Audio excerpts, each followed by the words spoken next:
Commuters using Putco bus service will have to look for alternative transport.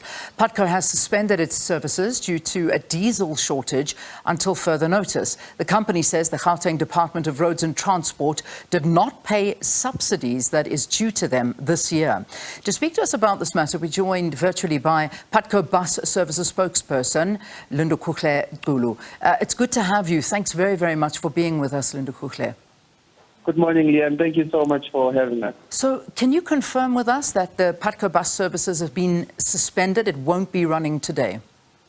That is correct. Putco buses are parked off right now at various business units as well as parking grounds. And you are right in capturing it in your introduction to say that it is because of diesel shortages. We couldn't be able to secure diesel because we had not received subsidy payments and claims for the month of March. So that is what we are waiting for. As a company, we are sympathetic to the passengers. We understand that close to 200,000, if not 230,000, people will be left stranded without transport today. So we are hoping that our engagement with government, our continuing engagements, will at least come with a solution. We did see the HOD yesterday on the media, as well as a statement saying that it was due to processing issues within the department, but they said that they've already processed that money and it will reflect in Putco's accounts on Monday. But we're hoping that it would be sooner because, yes, tomorrow is another day where commuters would want to travel. And if the money reflects on Monday, we still need time to actually order that diesel and that for that diesel to actually arrive at our premises. So those are some of the logistics that we're trying to expedite in terms of our processes, speaking to the department.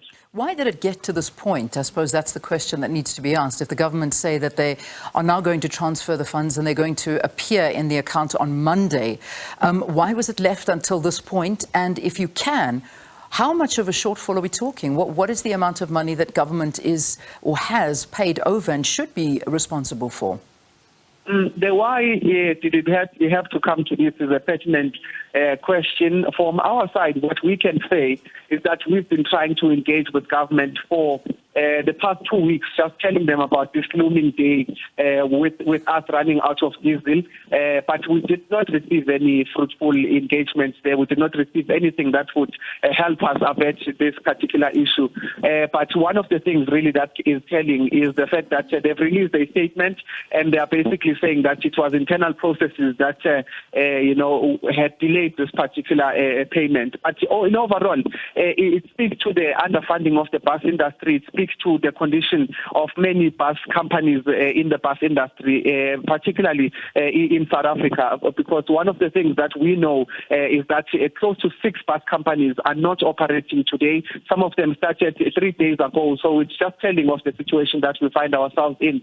In terms of the monetary value, I cannot disclose that at this stage because it's quite a complex thing. From our side, we basically just submit claims because it's a kilometer-based subsidy. So we submit claims in terms of how much how much distance we have been able to travel, and they would then assess that and give us that particular subsidy claim. So that is the process, and that's why I cannot go into detail in terms of what is it exactly that we're expecting from them. But certainly it is enough to get us back on the road, and we're hoping that those processes will be sped up somehow. So you mentioned in your answer that this is just reflective of how serious the problem is of underfunding of the bus public transport industry and the system here in South Africa. Has this happened before? And I mean, getting from month to month without payment, is this something that is new, or is this something ongoing that you have noticed that this funding is not available?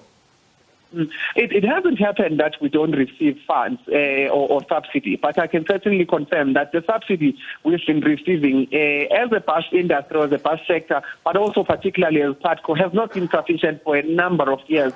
One of the things that we can certainly confirm as Putco is that since 2009, we have not been making profit. We've essentially been part of those that are subsidizing commuters. We've been hoping that we'll enter into negotiated contracts, which is a process that is currently underway. But it if you speak about the underfunding of the bus industry, you're looking at the fact that Putco is operating under contracts that are from 1997. So it has been an extension of that. In the past year or two, there has been 110% of an increase in fuel. So you look at that and you look at the fact that there is no mitigating subsidy for us. That is, in fact, one of the reasons why we are not able to cough out this money. In the past, we've been able to absorb these costs, but with the ever-increasing fuel prices, it's becoming more difficult to operate. And it's telling that, as I speak to you, we are one of 6 bus companies that are not able to operate today because of these reasons, and particularly because of not being able to afford diesel, which then becomes a necessary and a key part of our trading tools. So that's the reality of the bus industry, if I can capture it just in that small answer. Lindokuhle, before I let you go, just the last question to you is, the commuters that are going to be affected, is it in Gauteng, Limpopo and Mpumalanga? Are those the provinces that are affected by the suspension of the bus service? That is correct. It's Putco buses all over where we operate. We are not able to operate those buses. But at the same time, we do have some of the companies that we have shareholding in, and some of those companies, Gauteng, in Val and in other areas, are not able to operate as well because we are using the same suppliers. So that is the kind of reality that many commuters will be facing. And I say the numbers are around 230,000 people that will be stranded. All right. Lindokuhle, thank you very much for talking to us here on the program. He, of course, is the Putco bus services spokesperson. To summarize, Putco has suspended its services. This is due to a fuel shortage. They have spoken to government. Government have assured that money should be reflecting on Monday. So perhaps services will resume on Monday, but that is still yet to be confirmed.